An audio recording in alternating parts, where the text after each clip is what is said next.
কোনো রকম শীট বানানোর বাড়তি ঝামেলা ছাড়া ম্যাজিক স্প্রিং রোল, যেটা কিনা আজকে সবজি দিয়ে বানিয়েছি। আর এভাবে স্প্রিং রোল বানিয়ে 1 মাসের মতো সংরক্ষণ করতে পারবেন। তো প্রথমেই হচ্ছে আমরা স্প্রিং রোলের জন্য পুরটা রেডি করে নিব। এর জন্য চুলায় কড়াই বসিয়ে 2 টেবিল চামচের মতো তেল দিয়ে দিয়েছি। তেলটা গরম হয়ে গেলে এখানে 1 কাপের মতো মিহি কুচি করা পেঁয়াজ দিয়ে দিয়েছি। পেঁয়াজটাকে এবার নেড়ে চেড়ে হালকা নরম হওয়া পর্যন্ত ভেজে নিতে হবে। অনেকটা লাল করে ভাজতে হবে না, হালকা একটু নরম হলেই হয়ে যাবে। তারপর এখানে দিয়ে দিচ্ছি 1 কাপের মতো মুরগির মাংস। আর মুরগির মাংসটাকে আমি এরকম কিমা করে নিয়েছি। এরপর হচ্ছে এখানে 1/2 চামচ করে রসুন বাটা আর আদা বাটা দিয়ে দিচ্ছি। 1 চামচ দিয়ে দিচ্ছি সয়া সস। তারপর এই সবকিছু একসাথে নেড়ে চেড়ে মুরগির মাংসটাকে কিছুক্ষণ ভেজে নিতে হবে। স্প্রিং রোলের পুরের জন্য আজকে আমি রেগুলার কিছু সবজি নিয়েছি, এই যেমন বাঁধাকপি, গাজর কুচি আর আলু কুচি। বাঁধাকপিটাকে একদম মিহি কুচি করে কেটে নিয়েছি আর আলু আর গাজরটাকে গ্রেটার দিয়ে গ্রেট করে নিয়েছি, যাতে করে তাড়াতাড়ি সিদ্ধ হয়ে যায়। এই সবজিগুলোকে এখন মাংসের সাথে দিয়ে দিচ্ছি। 4-5টার মতো কাঁচামরিচ কুচি আর লবণ দিয়ে দিচ্ছি পরিমাণ মতো। এবার হচ্ছে সবকিছু একসাথে নেড়ে চেড়ে সবজিগুলোকে সিদ্ধ করে নিচ্ছি। আর এই সবজিগুলো সিদ্ধ করতে কোনো রকম পানি দিতে হবে না, ঢাকনা দিয়ে ঢেকে বারবার নেড়ে চেড়ে সবজিগুলোকে ভেজে নিলেই কিন্তু এগুলো সিদ্ধ হয়ে যাবে। আর স্প্রিং রোলের পুরের জন্য এখানে আর কোনো বাড়তি মশলা দিতে হবে না, এই মশলাগুলো দিয়েই স্প্রিং রোলের পুরটা তৈরি করলে খেতে খুবই মজার হয়। তো এখানে স্প্রিং রোলের পুরটা রেডি হয়ে গিয়েছে, এবার চুলা থেকে নামিয়ে রাখছি। এবার হচ্ছে স্প্রিং রোলের শীটটা তৈরি করব। এই জন্য একটা বাটিতে 1 কাপ ময়দা নিয়ে নিয়েছি।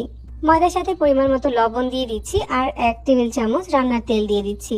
এরপর হচ্ছে অল্প অল্প করে পানি দিয়ে একটা ব্যাটার তৈরি করে নিতে হবে।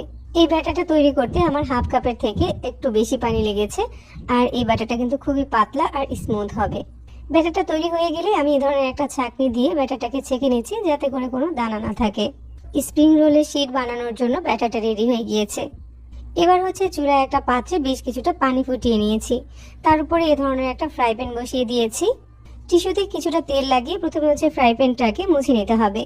তারপরে 1 চামচ করে ব্যাটার দিয়ে দিচ্ছি আর চারো সাইডে ছড়িয়ে দিচ্ছি। কিছুক্ষণ ভাপে রাখার পরেই দেখা যাবে এর কালারটা চেঞ্জ হয়ে গিয়েছে, মানে ট্রান্সপারেন্ট হয়ে গিয়েছে। আর এক সাইড থেকে এভাবে আলগা হতে শুরু করেছে।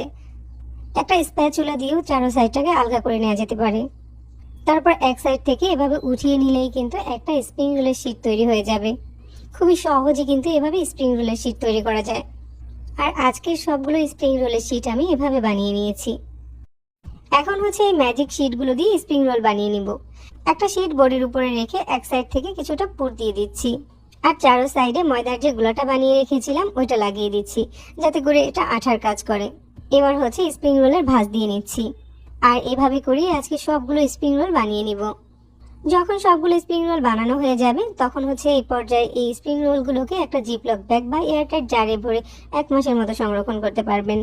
এখন হচ্ছে কিছু স্প্রিং রোল ভেজে শেয়ার করছি। কড়াইতে মিডিয়াম আঁচে তেল গরম করে নিয়েছি। তেলটা মিডিয়াম গরম থাকা অবস্থাতেই স্প্রিং রোলগুলোকে তেলে দিয়ে দিতে হবে।